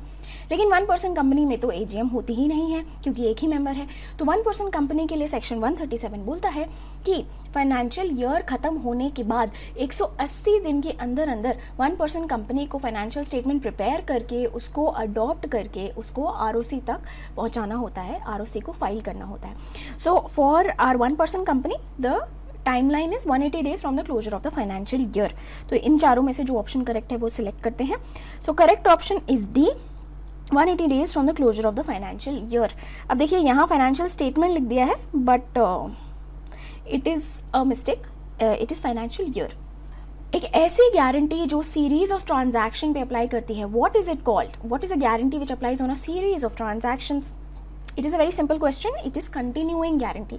चार ऑप्शंस हैं, special guarantee, continuing guarantee, specific guarantee and none of the above. So correct answer here is continuing guarantee B. Next question देखें, Which of the following aids provide the scope, object and purpose of the act? ये interpretation of statutes में से question पूछा गया है। बोला है कि नीचे दिए हुए चार ऑप्शंस में से which option gives a broad scope, idea, objective, purpose for the act? Options are title of the act, heading of the chapter, preamble, definitional section. देखिए यहाँ टाइटल से हमें पूरा आइडिया नहीं पता चलता कि उस पर्टिकुलर एक्ट का ऑब्जेक्ट क्या है। If it is a long title तो बात अलग है, but generally if it is a small title या जस्ट अ टाइटल देन उससे हमें आइडिया नहीं लगता। अगर हम हेडिंग ऑफ अ चैप्टर की बात करें तो एक एक्ट के अंदर बहुत ही सारे चैप्टर्स हो सकते हैं। एक पर्टिकुलर चैप्टर की हेडिंग से हमें पूरे के पूरे एक्ट का पर्पस, स्कोप क्या है पता नहीं चलेगा। Third is preamble. Preamble seems like a right answer. Her act का एक प्रीएम्बल होता है और प्रीएम्बल से हमें समझ में आता है कि उस पर्टिकुलर एक्ट में किस बारे में बात की जा रही है, किस बारे में लॉज बने हैं, उसका स्कोप क्या है, किस ऑब्जेक्टिव से उसे बनाया गया है। डेफिनेशनल सेक्शन, हर एक्ट के अंदर डेफिनेशंस दी हुई होती है सेक्शन 2 या सेक्शन 3 के अंदर, पर उन डेफिनेशंस को देख के हम ये नहीं बता सकते एग्जैक्टली कि वो पूरा एक्ट किस बारे में है। So correct answer here is C. 7th question ज़रा देखते हैं। एक है मैडम रोमा। अभी जो रोमा है वो अपने और 6 दोस्तों के साथ मिलके उन्होंने कंपनी स्टार्ट करी और उस कंपनी का नाम था रोमा ट्रेडिंग लिमिटेड। अब रोमा ट्रेडिंग लिमिटेड नाम से आपको पता चल रहा है it is a private company और a public company. So of course it is a public company. का जो टर्नओवर है that is less than 2 crore and इसका paid up share capital 30 lakh से कम है। अब सवाल पूछा जा रहा है क्या ये कंपनी एक स्मॉल कंपनी है या नहीं। तो आपको स्मॉल कंपनी का डेफिनेशन यहाँ पे पता होना चाहिए। नाउ स्मॉल कंपनी का डेफिनेशन जो है it is given in section 2 clause 85 of the companies act. उसमें लिखा है कि स्मॉल कंपनी पहली बात तो पब्लिक कंपनी नहीं होनी चाहिए, तो या तो वो 1% कंपनी हो सकती है या प्राइवेट कंपनी हो सकती है। फिर इसमें लिखा है दैट दिस कंपनी, इसका टर्नओवर 2 करोड़ से कम होना चाहिए और साथ ही साथ इसका पेड अप शेयर कैपिटल जो है 50 लाख से कम होना चाहिए। तीसरी बात लिखी है कि ये एक सेक्शन 8 कंपनी नहीं हो सकती, ये किसी कंपनी की होल्डिंग या सब्सिडरी भी नहीं हो सकती और न ये एक ऐसी कंपनी हो सकती है जो एक स्पेशल एक्ट या स्पेसिफिक एक्ट के अंडर बनाई गई हो। अब ज़रा हम देखें तो ये जो रोमा ट्रेडिंग लिमिटेड है क्या ये स्मॉल कंपनी है? देखिए इसका सेकंड क्राइटेरिया तो ये सेटिस्फाई कर रही है, टर्नओवर भी 2 करोड़ से कम है और पेड अप शेयर कैपिटल भी 50 लाख से कम है। ठीक है, न ये सेक्शन 8 कंपनी है, न ये किसी की होल्डिंग सब्सिडरी है और न ये स्पेशल एक्ट के अंदर बनी है। तो ये नीचे के 2 क्राइटेरियाज तो ये सेटिस्फाई कर रही है, लेकिन पहला क्राइटेरिया ही सेटिस्फाई नहीं किया। ये कंपनी तो पब्लिक कंपनी है और पब्लिक कंपनी तो स्मॉल कंपनी हो ही नहीं सकती, साफ साफ लिखा है हमारे सेक्शन 2 क्लॉज 85 के अंदर। सो अकॉर्डिंगली हम ये कह सकते हैं कि जो रोमा ट्रेडिंग लिमिटेड है ये पब्लिक कंपनी है, इस वजह से ये स्मॉल कंपनी नहीं है। पहला ऑप्शन ये कहता है कि रोमा ट्रेडिंग स्मॉल कंपनी है बिकॉज इसका paid up share capital 50 lakh से कम है और टर्नओवर 2 करोड़ से कम है। ये तो गलत ऑप्शन है। सेकेंड ऑप्शन देखते हैं, स्मॉल कंपनी का कॉन्सेप्ट सिर्फ प्राइवेट कंपनीज पे अप्लाई करता है या 1% कंपनीज पे अप्लाई करता है, तो इसलिए ये जो रोमा ट्रेडिंग लिमिटेड है ये क्योंकि पब्लिक कंपनी है इस वजह से ये स्मॉल कंपनी हो ही नहीं सकती। सेकेंड ऑप्शन ये कहता है। सेकेंड ऑप्शन ही हमें तो सही लग रहा है, बट फिर भी to be on a safer side we are going to read the other 2 options also. C option में ये लिखा है कि अगर ये कंपनी आने वाले 2 सालों तक इंश्योर करे कि टर्नओवर लिमिट से कम है और paid up share capital limit से कम है तो इसे स्मॉल कंपनी बोला जा सकता है। ये तो गलत है, ऐसा तो कुछ भी लॉ में नहीं लिखा। Second then last option D option ही कहता है कि अगर सारे share holders Roma trading limited के रजिस्ट्रार ऑफ कंपनीज को लिख के दें कि हम इंश्योर करेंगे, हम इंश्योर करेंगे कि पेड अप शेयर कैपिटल भी 50 लाख से कम ही रहने वाला है अगले 2 साल और टर्नओवर भी अगले 2 साल 2 करोड़ से कम ही रहने वाला है, अगर सारे शेयर होल्डर्स लिख के भी दे देंगे तो भी स्मॉल कंपनी नहीं होगी, तो डी ऑप्शन भी गलत है। So your correct answer here is B. चलिए नेक्स्ट क्वेश्चन पर चलें क्या? ओके, सो हम अगले क्वेश्चन पर आ जाते हैं, क्वेश्चन 8। क्वेश्चन 8 का मैं आपको जिस्ट बता देती हूँ। एक कंपनी है रेड फ्लैग लिमिटेड, इसने अपनी AGM होल्ड करनी है। इसके 12,500 मेंबर्स हैं। ये अपना AGM होल्ड करना चाहती है अशोका होटल के अंदर, ठीक है। अब क्या हुआ, 12,500 मेंबर्स होने के बाद भी AGM के अंदर कोरम नहीं आया ना। कोरम क्योंकि डेट पे नहीं आया, इसलिए मीटिंग को अडजर्न कर दिया। हमें पता है दैट सेक्शन नंबर 103 बोलता है कि अगर कंपनी का कोरम प्रेजेंट ना हो तो meeting should be adjourn to the next week, same time same venue, ठीक है, और any other place as per the instructions of और the directions of the board of directors, right. तो यहाँ पर अगले हफ्ते के लिए मीटिंग को शेड्यूल कर दिया। लेकिन क्या हुआ, ये जो अशोका होटल है ना, उसमें बुकिंग्स फुल थी। तो अशोका होटल के अंदर जो मेन हॉल इन्होंने पहले AGM के लिए रखा था, वो हॉल बुक्ड था। इस वजह से अशोका होटल ने ही दूसरे फ्लोर पर एक दूसरा हॉल इस रेड फ्लैग लिमिटेड को दे दिया अगले वीक के लिए टू होल्ड द AGM का adjourn meeting. Okay, so now the question is it as per the companies act? क्या ये सही है या गलत है? ठीक है ना। यहाँ पॉइंट ये है कि एक हफ्ते का एडजर्नमेंट तो हो गया AGM का क्योंकि कोरम प्रेजेंट नहीं था, लेकिन एक हफ्ते बाद सेम टाइम पे तो मीटिंग हो रही है, लेकिन सेम प्लेस पे मीटिंग नहीं हो रही क्योंकि वो पर्टिकुलर हॉल अवेलेबल नहीं है। हम उसी बिल्डिंग के दूसरे फ्लोर पे दूसरे हॉल में जा रहे हैं और वहाँ हम एडजर्न मीटिंग करने वाले हैं। So is it as per section 103? So देखिए, यहाँ अगर बोर्ड ऑफ डायरेक्टर्स ने डिसाइड किया है तो ठीक है, ये हॉल नहीं तो यही हॉल सही, सेम ही वेन्यू है, ऑलमोस्ट थोड़ा सा डिफरेंस है। अगर बोर्ड ऑफ डायरेक्टर्स इस बात से अग्री करते हैं then it is absolutely according to section number 103। A option कह रहा है कि मीटिंग अडजर्न होगी same time same venue next week के लिए, और इसके अलावा और कोई ऑप्शन ही नहीं है, इसलिए ये मीटिंग गलत है, ये तो रॉन्ग ऑप्शन है। बी ऑप्शन कहता है कि मीटिंग वैलिड है क्योंकि बोर्ड ऑफ डायरेक्टर्स ने अगर दूसरी प्लेस डिसाइड किए तो वहाँ पर भी अडजर्न मीटिंग हो सकती है। We know this is as per your section number 103, hence ये सेकेंड ऑप्शन करेक्ट लग रहा है, but for safety reasons we are going to see the other two options also. C option क्या कहता है, अगर सेम हॉल अवेलेबल नहीं है और किसी हॉल दूसरे हॉल में मीटिंग हो रही है तो ये एक फ्रेश 21 दिन का नोटिस देना पड़ेगा कंपनी को, सारे शेयर होल्डर्स को। देखिए, ऐसा तो कुछ भी रिक्वायरमेंट नहीं है कंपनीज एक्ट के अंदर। डी ऑप्शन बोलता है दैट अगर सेम प्लेस अवेलेबल नहीं है तो कंपनी को इलेक्ट्रॉनिकली मीटिंग करनी पड़ेगी और सबको इन्फॉर्म करना पड़ेगा। ये भी गलत ऑप्शन है, ऐसा कोई प्रोविजन कंपनीज एक्ट में नहीं है। So our correct answer here is B. Let's move to the next question, question 9। देखिए, श्रेयस मैकेनिक्स लिमिटेड करके एक कंपनी है। ओके, अब इस कंपनी ने एक लैंड खरीदा था जो कि इसकी बैलेंस शीट में as a fixed asset reflect हो रहा है। अब इनको लगा कि यार लैंड की प्राइसेस तो बहुत हाई जा रहे हैं, तो क्यों ना हम लैंड को रीवैल्यू करके देखें, और रीवैल्यूड वैल्यू जो है, रीवैल्यूड अमाउंट जो है, उसका मार्केट वैल्यू जो है उस फिक्स्ड एसेट की, क्यों ना हम उससे रिफ्लेक्ट करें बैलेंस शीट के अंदर। तो इन्होंने एक रिवैल्यूअर, रजिस्टर्ड वैल्यूअर को हायर किया, और रजिस्टर्ड वैल्यूअर ने मार्केट रिसर्च करके पता लगाया कि जो लैंड की वैल्यू हमारे बैलेंस शीट के अंदर दिख रही है वो कम है और 20 लाख ज़्यादा होनी चाहिए। तो मतलब लैंड की वैल्यू 20 लाख बढ़ा देनी चाहिए। तो कंपनी ने सोचा why not, let's do it. तो इस वजह से बैलेंस शीट में एसेट साइड पे 20 लाख लैंड के बढ़ा दिए और लायबिलिटी साइड में एक रिजर्व क्रिएट कर दिया, revaluation reserve. So basically it's a revaluation profit.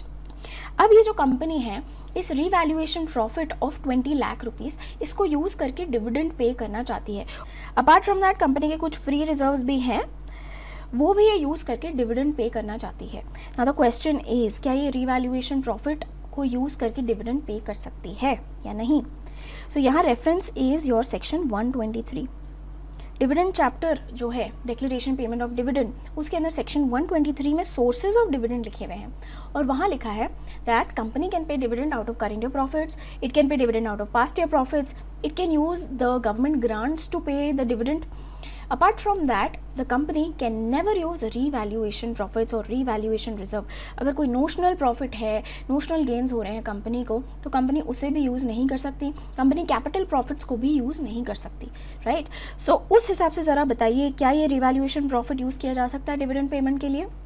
Answer is very clear, ये नहीं यूज़ कर सकते एज पर सेक्शन 123। ऑप्शन कह रहा है कि 20 लाख को आप यूज़ नहीं कर सकते, यही सही लग रहा है।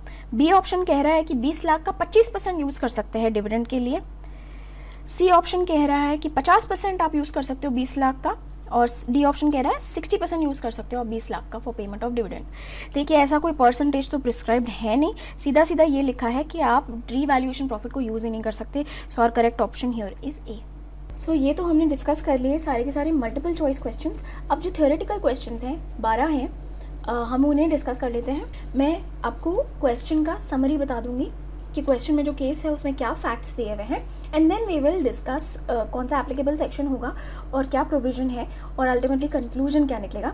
सो हम लोग एक्चुअल में क्वेश्चन को पूरा line by line word by word read नहीं करेंगे बिकॉज उसमें टाइम लगता है, और वो तो आप भी कर सकते हैं, राइट। So let's start.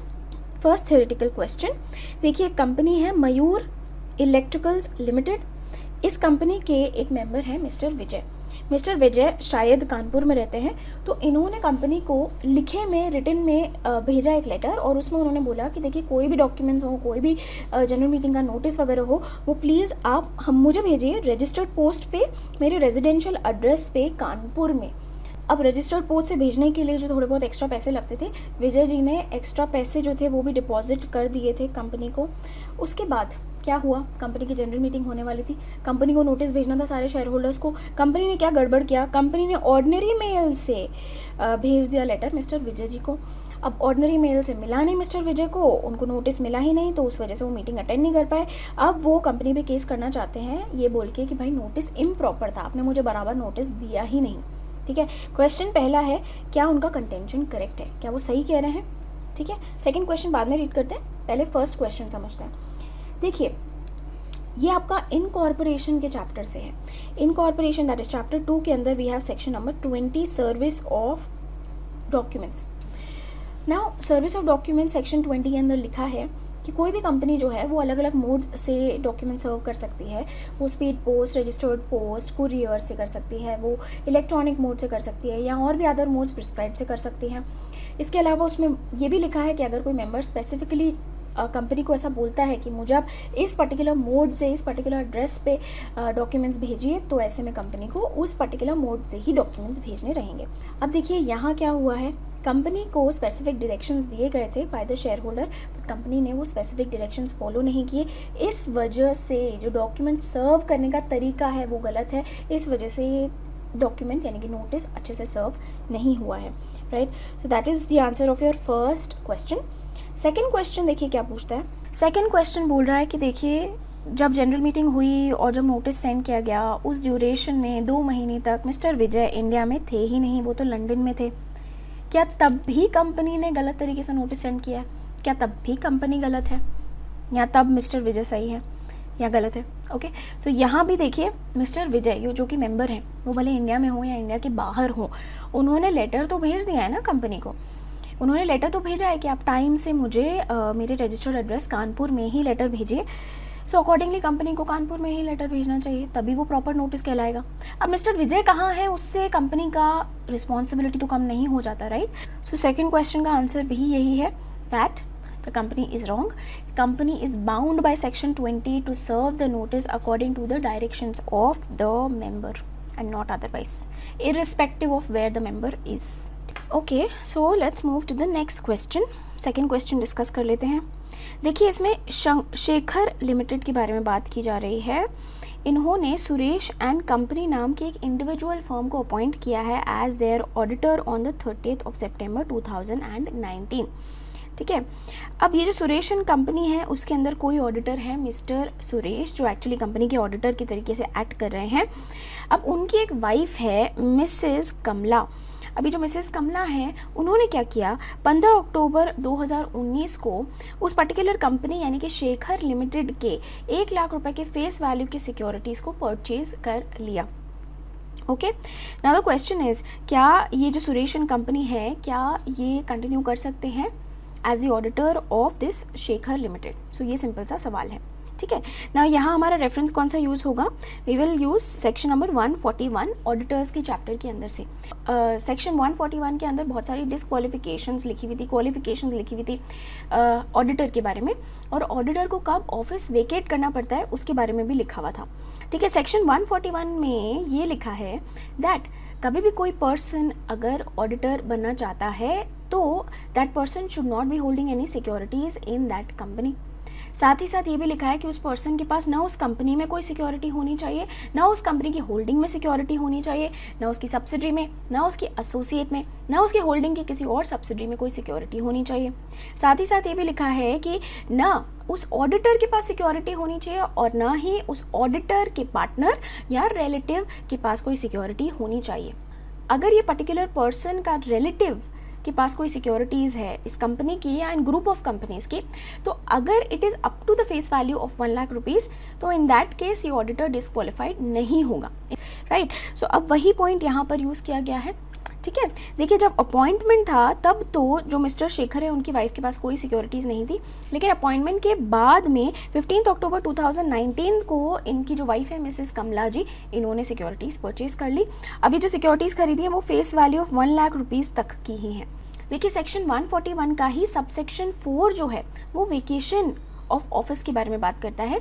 अगर कोई ऑडिटर अपॉइंट होते वक्त तो पूरी तरीके से क्वालिफाइड है और बिल्कुल डिस्क्वालिफाइड भी नहीं है, लेकिन बाद में ऐसा हो जाता है that he attracts any of the disqualifications, then section 141 subsection 4 says कि उसको अपना ऑफिस वेकेट करना पड़ेगा। He can not continue to be the auditor of that company. यहाँ सुरेश एंड कंपनी को एज एन ऑडिटर वेकेट करना पड़ेगा या नहीं? द आंसर इज नहीं करना पड़ेगा वेकेट। क्यों? क्योंकि यहाँ कोई डिस्क्वालिफिकेशन अट्रैक्ट ही नहीं हुई है, क्योंकि जो रिलेटिव है यानी कि मिसेस कमला जी, इन्होंने up to face value of 1 lakh rupees के शेयर्स ही परचेज किए हैं इस कंपनी में, देयरफॉर डिस्क्वालिफिकेशन अट्रैक्ट ही नहीं होती है। सो देखिए, आंसर में भी एग्जैक्टली यही चीज़ लिखी हुई है। सेक्शन 141 सबसेक्शन 3 के अंदर जो 1 लाख रुपीज़ वाला रूल है वो लिखा है, एंड देन सेक्शन 141 सबसेक्शन 4 के अंदर जो वेकेशन ऑफ ऑफिस है उसके बारे में बात की जा रही है। Okay, so let's move on to the next question, question number 3। यहाँ हम बात कर रहे हैं रमेश लिमिटेड की। रमेश लिमिटेड एक कंपनी है जो कि पब्लिक कंपनी है। अब ये मार्केट में अपने शेयर्स को उतारना चाहती है, ये पब्लिक ऑफर करना चाहती है। पब्लिक ऑफर करना चाहती है, स्टॉक एक्सचेंज पे करना चाहती है, तो उसको प्रोस्पेक्टस तो इशू करना पड़ेगा। इस सवाल में आपसे डायरेक्टली पूछा जा रहा है कि प्रोस्पेक्टस के साथ में आपको क्या क्या डिटेल्स अटैच करनी पड़ती हैं, क्या क्या रिपोर्ट्स अटैच करनी पड़ती हैं, ठीक है। सो यहाँ पर ऐसा कोई केस स्टडी नहीं है, this is more like a direct question. अगर आपने प्रोस्पेक्टस का चैप्टर पढ़ा है, अगर आपको सेक्शन 26 याद है, तो आपको याद रहेगा कि कौन कौन सी रिपोर्ट्स, कौन कौन सी इन्फॉर्मेशन सबमिट करनी है प्रोस्पेक्टस के साथ, बस, ठीक है। सो यहाँ रेफरेंस हमारा section number 26 of the companies act का आ जाएगा। देखिए, सेक्शन 26 में लिखा है कि कभी भी कोई कंपनी पब्लिक ऑफर कर रही है और प्रोस्पेक्टस इशू करती है तो उसके अंदर क्या क्या चीज़ें डलेंगी। So it is stated that वो जो प्रोस्पेक्टस है it should be properly dated and signed as per the act, ये एक रिक्वायरमेंट है। इसके अलावा लिखा है कि securities and exchange board of India ने जो भी इन्फॉर्मेशन, जो भी रिपोर्ट्स प्रिस्क्राइब कर रखी हैं, वो सारी की सारी फाइनेंशियल रिपोर्ट्स जो हैं इंक्लूड करना ज़रूरी है in the prospectus. Apart from that ये लिखा है कि कंपनी को एक डिक्लेरेशन सबमिट करना पड़ेगा। ये डिक्लेरेशन में लिखा होगा कि कंपनी ने जो भी एप्लीकेबल प्रोविजंस थे कंपनीज एक्ट के, सिक्योरिटीज़ कॉन्ट्रैक्ट रेगुलेशन एक्ट के और सेबी एक्ट के सारे एप्लीकेबल प्रोविजंस को कंपनी ने फॉलो किया है। ये डिक्लेरेशन की बात हो गई। तो ये 3 मेन चीज़ें कंपनी को सबमिट करनी पड़ेंगी। Alright, okay, so let's move on to the next question, question number 4। यहाँ हम बात कर रहे हैं कोई सूर्या लिमिटेड की। सूर्या लिमिटेड की बैलेंस शीट की कुछ डिटेल्स आपको बताई हुई हैं। बोला है कि ऑथोराइज कैपिटल इस कंपनी का है 2.5 करोड़ रुपीज़। इशूड सब्सक्राइब्ड और पेड अप कैपिटल जो है वो है 1 करोड़ रुपए, which is basically 10 lakh equity shares जिनकी 10 रुपये फेस वैल्यू है, और फ्री रिजर्व इस कंपनी के हैं 3 करोड़ रुपए के। अब ये कंपनी करना चाहती है बोनस इशू, और वो भी करना चाहती है 1:2 के रेशो में, यानी कि एग्जिस्टिंग शेयर होल्डर के 2 शेयर्स पे 1 शेयर फ्री। अब इसके नीचे क्वेश्चन सिंपल ये पूछा है कि बोर्ड ऑफ डायरेक्टर्स को क्या कंडीशंस फॉलो करनी पड़ेंगी as per the companies act for the issue of the bonus shares. Simple. So यहाँ पर भी एज सच कोई बहुत डिटेल्ड केस स्टडी नहीं है, this is a very direct question जिसको केस फॉर्म में बस लिख दिया है। अगर आपने बोनस शेयर्स के आपको सेक्शन याद है विच इज़ योर सेक्शन नंबर 63, अगर वो आपको ध्यान है, अगर उसकी कंडीशंस आपको ध्यान है, तो इसमें कुछ नहीं करना, आपको सिर्फ वो सारी की सारी कंडीशंस एज इट इज़ लिख के दे देनी है, और नीचे आपको ऑफकोर्स मेंशन करना है कि इसको बोनस इशू के लिए कितने पैसे लगेंगे। देखिए यहाँ पर 1:2 के रेशो में ये बोनस इशू करना चाहता है। सो इसका जो कैपिटल है, issued capital, that is your 1 crore rupees. So यानी कि 1:2 के रेशो में करना है, तो मतलब इसको रिक्वायरमेंट रहेगी 50 लाख रुपए की। सो हम क्विकली सारी की सारी कंडीशंस एक बार रिवाइज कर लेते हैं बोनस इशू की। देखिए, it is covered in your section number 63 of the companies act. ये बोलने के लिए फ्री के शेयर्स हैं। एक्चुअली में कंपनी क्या कर रही है, कंपनी अपने एग्जिस्टिंग प्रॉफिट्स को कन्वर्ट करके शेयर कैपिटल बना रही है, राइट। सो वो जो अमाउंट यूज़ होना है कंपनी का, वो कहाँ से आएगा? It can come from the free reserves of the company, or it can come from the security premium account, or it can also come from the capital redemption reserve account। तो आपको sources mention करने ज़रूरी हैं। अब इस particular question के अंदर free reserves का अमाउंट दिया हुआ है 3 करोड़ रुपए का, और हमें रिक्वायरमेंट है 50 लाख रुपए के शेयर्स इशू करने की। So of course free reserves में से निकाल के यूज़ किए जा सकते हैं। So that is one condition जो सेटिस्फाई करनी पड़ेगी कंपनी को। अपार्ट फ्रॉम दैट और कौन सी कंडीशंस है, let's read those also. Company के आर्टिकल्स में मेंशन होना चाहिए that company has the right to issue bonus shares. Then after that board of directors को मीटिंग करके ऑथोराइज करना पड़ेगा कि yes company will issue this bonus shares. After that general meeting hold करनी पड़ेगी, जहाँ एक ऑर्डिनरी रेजोल्यूशन पास करना पड़ेगा। वो पास हो गया तो आगे कंपनी बढ़ सकती है with the bonus issue. Company ने कोई डिफॉल्ट नहीं किया होना चाहिए in the repayment of interest और the principal amount of the fixed deposits और एनी डेट सिक्योरिटीज़। अगर कंपनी के कोई एग्जिस्टिंग लोन मैच्योर हो रहे हैं तो उसमें कोई डिफॉल्ट नहीं होना चाहिए कंपनी का। उसको डिफॉल्ट करके आप अपने फ्री प्रॉफिट्स को बोनस शेयर्स में कन्वर्ट कर रहे हो, that's wrong, right. So that is not allowed. Next condition is company should not have defaulted in the payment of statutory dues of the employees or provident fund, gratuity या bonus। ये जो statutory dues हैं इनका repayment करने के लिए भी company ने कोई डिफ़ॉल्ट नहीं किया होना चाहिए। फिर अगर बोनस शेयर इशू करने हैं तो एग्जिस्टिंग शेयर्स को फुल्ली पेड अप करना बहुत ज़रूरी है। That is one condition. Apart from that there में भी अदर कंडीशंस प्रिस्क्राइब्ड। और एक और इम्पॉर्टेंट कंडीशन है कि बोनस शेयर्स के not be issued in lieu of dividend. Company dividend issue करना चाह रही है और बोलती है चलो छोड़ो डिविडेंड नहीं देते, हम आपको बोनस शेयर्स दे देते हैं, ये अलाउड नहीं है, ठीक है। सो that is also important, right. Okay, next is question number 5। Question 5 में आपको 2 स्टेटमेंट्स दी हुई हैं। उन 2 स्टेटमेंट्स को आपको रीड करना है, बताना है कि वो ट्रू है या फॉल्स है, और उसका रीजंस भी बताना है कि वो क्यों ट्रू है या क्यों फॉल्स है, ठीक है। पहली स्टेटमेंट रीड करते हैं हम। XYZ प्राइवेट लिमिटेड जो है it can accept up to 60 lakh rupees of deposits from its members, और इसका जो paid up share capital, free reserves और सिक्योरिटी प्रीमियम है वो भी 60 लाख रुपीज़ है। क्या ये सही है या ये गलत है? आपको डिपॉजिट्स चैप्टर में rule 3 of the companies acceptance of deposits याद होना चाहिए। उसमें लिमिट्स प्रिस्क्राइब्ड हैं कि कोई भी कंपनी मेंबर से कितना डिपॉजिट एक्सेप्ट कर सकती है, ठीक है। वहाँ लिखा है कि अगर एलिजिबल पब्लिक कंपनी है तो वो up to 10% of the paid up share capital, free reserves and security premiums members से ले सकती है एज डिपॉजिट्स। अगर it is an ineligible public company तो 35% तक ले सकती है। अगर एक प्राइवेट कंपनी है तो private company 100% of the paid up share capital, free reserves and security premium तक का अमाउंट ले सकती है अपने मेंबर से as deposits. Specified IFSC public companies जो हैं वो भी 100% तक का अमाउंट ले सकती हैं of the paid up share capital, free reserves and security premium amount from its members as deposits, ठीक है। अब यहाँ हम स्पेसिफिकली किस कंपनी की बात कर रहे हैं? हम XYZ प्राइवेट लिमिटेड की बात कर रहे हैं। ये एक प्राइवेट कंपनी है, ये मेंबर से कितना उठा सकती है deposits? Up to 100% of the paid up share capital, free reserves and security premium amount. इसका जो paid up share capital, free reserves and security premium amount है वो 60 लाख रुपीज़ है, और इसका 100% वो मेंबर से एज डिपॉजिट्स ले सकती है। दैट मीन्स 60 लाख रुपीज़ तक वो मेंबर से डिपॉजिट्स एक्सेप्ट कर सकती है। So this statement is true as per rule 3 of the companies acceptance of deposits rules 2014। चलिए अगली स्टेटमेंट भी रीड कर लेते हैं। सेकंड स्टेटमेंट, ये एक गवर्नमेंट कंपनी के बारे में बात कर रहे हैं जो कि एलिजिबल है as per section number 76। Section 76 में एलिजिबल कंपनीज के बारे में बात की गई है जो कि पब्लिक से डिपॉजिट्स उठा सकती हैं, ठीक है। यहाँ एक ऐसी गवर्नमेंट कंपनी की बात की जा रही है जो कि एक एलिजिबल पब्लिक कंपनी भी है। तो क्या ऐसी company it can not accept deposits from the public exceeding 25% of the paid up share capital, free reserve, security premium, ये लिखा है। क्या ये सही है, क्या ये गलत है? देखिए rule 3 of the companies acceptance of deposits rules, इसमें लिखा है if it is N eligible public company which is a government company तो वो अप टू 35% तक का amount of its paid up share capital, free reserves and security premium, इतना amount वो public से एज डिपॉजिट्स रेज कर सकती है। तो ये जो लिमिट है ये 25% नहीं है, ये लिमिट 35% है, ठीक है। अगर हम नॉर्मल किसी और एलिजिबल पब्लिक कंपनी की बात करें जो गवर्नमेंट कंपनी नहीं है, तो उनके लिए तो लिमिट 25% है पब्लिक से जब भी वो डिपॉजिट्स उठाते हैं। लेकिन अगर हम गवर्नमेंट कंपनी की बात करते हैं जो एलिजिबल पब्लिक कंपनी भी है, तो उनके लिए स्पेशली 35% का लिमिट है, नॉट 25%। सो ये स्टेटमेंट गलत है, ठीक है। Okay, let's go to the next question. What is the power of the registrar to make the entries of satisfaction and release of the charge in the absence of intimation from the company? ये आपके charges वाले chapter के अंदर से है।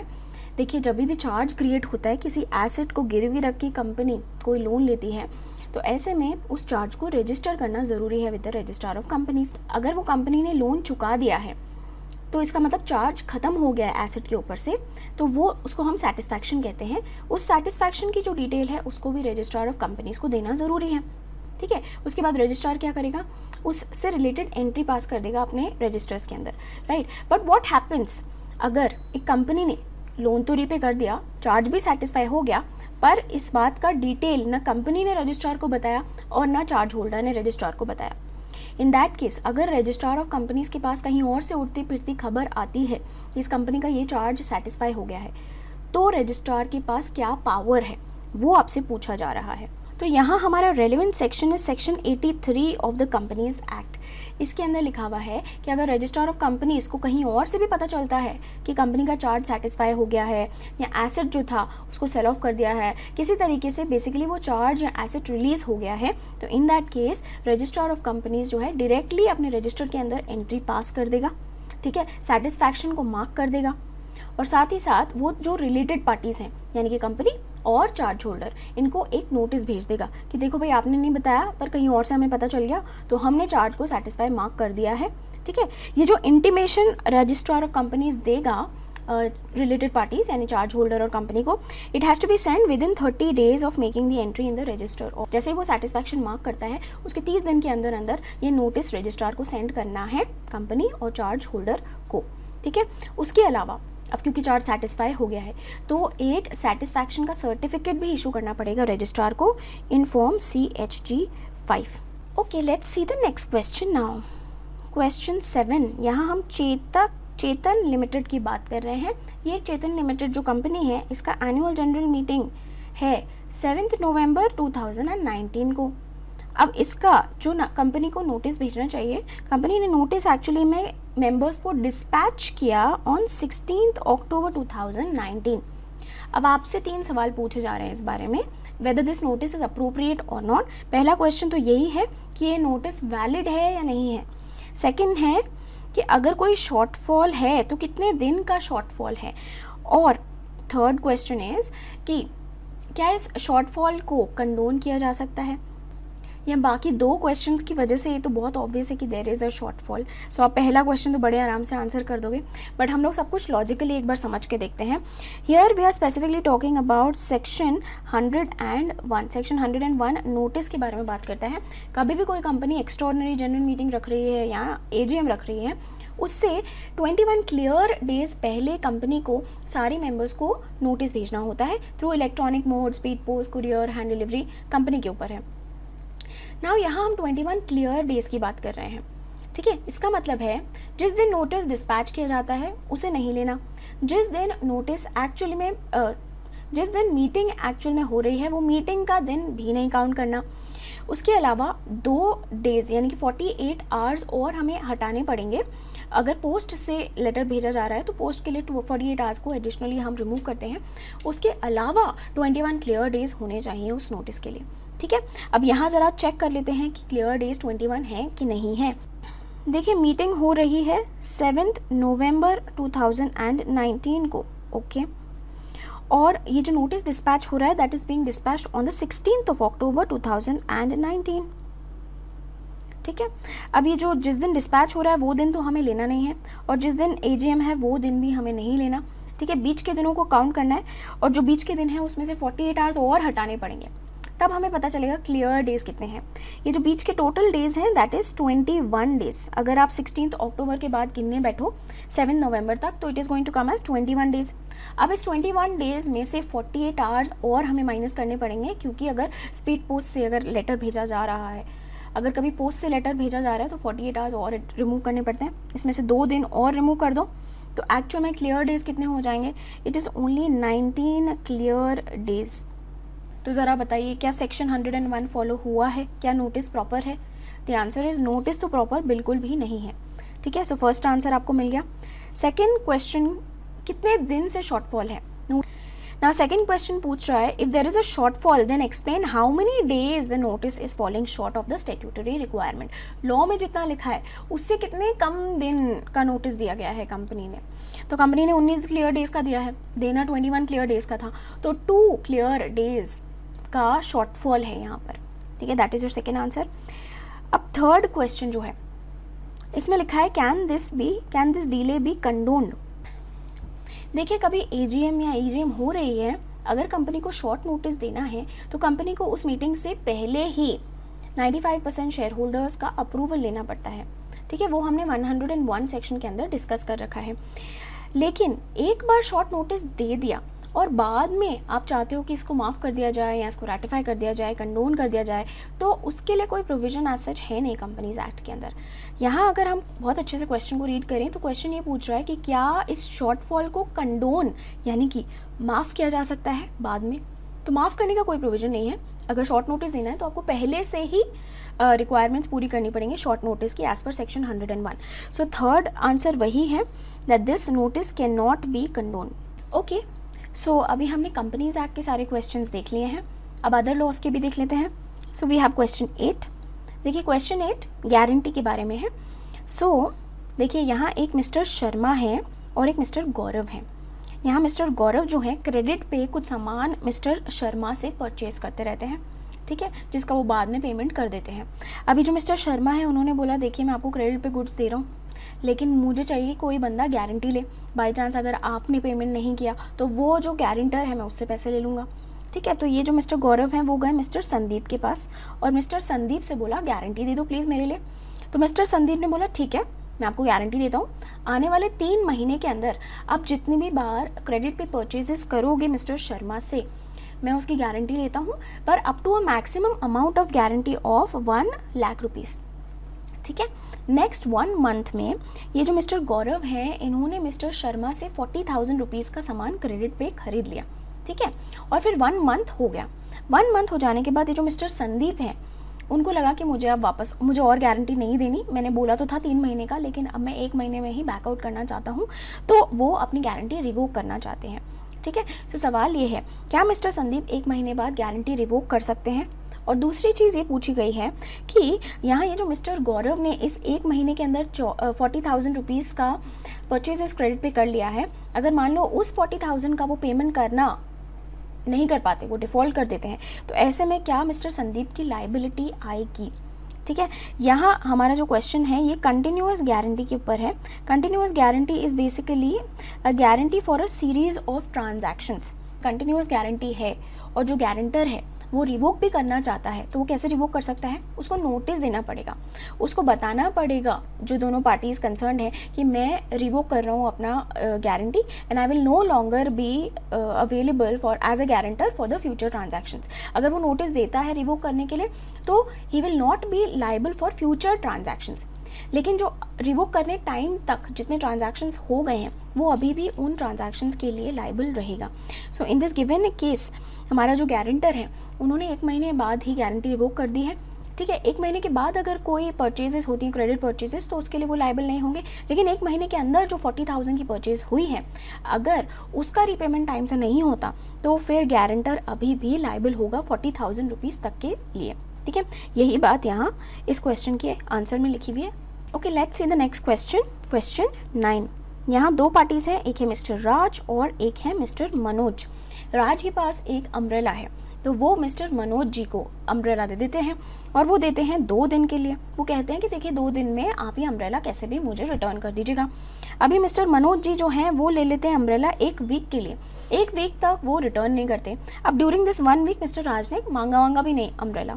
ठीक है, 1 week के बाद अब मनोज जी वापस रिटर्न करने जाते हैं अम्ब्रेला मिस्टर राज को, लेकिन रास्ते में एक्सीडेंट हो जाता है और एक्सीडेंट में अम्ब्रेला गिर जाता है और अम्ब्रेला टूट जाता है, नुकसान हो जाता है।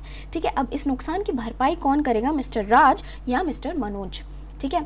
यहाँ बेलमेंट कॉन्ट्रैक्ट की बात कर रहे हैं। जो बेलर है वो है मिस्टर राज और जो बेली है वो है मिस्टर मनोज। सो देखिए यहाँ हम कॉन्ट्रैक्ट एक्ट के सेक्शन 160 और 161 को रेफर करने वाले हैं बेलमेंट से रिलेटेड। सेक्शन 160 के अंदर लिखा हुआ है कि देखो जो बेलर हो जो बेली होता है उसकी ड्यूटी होती है कि अगर उसको गुड्स मिल रहे हैं तो जैसे ही उसका पर्पस गुड्स को लेने का वो पूरा हो जाए तो उसको गुड्स को रिटर्न कर देना चाहिए, या फिर अगर स्पेसिफिक टाइम पीरियड के लिए गुड्स दिए हुए हैं तो वो जैसे ही टाइम एक्सपायर हो जाता है तो it is the duty of the bailee to return the goods back to the baler.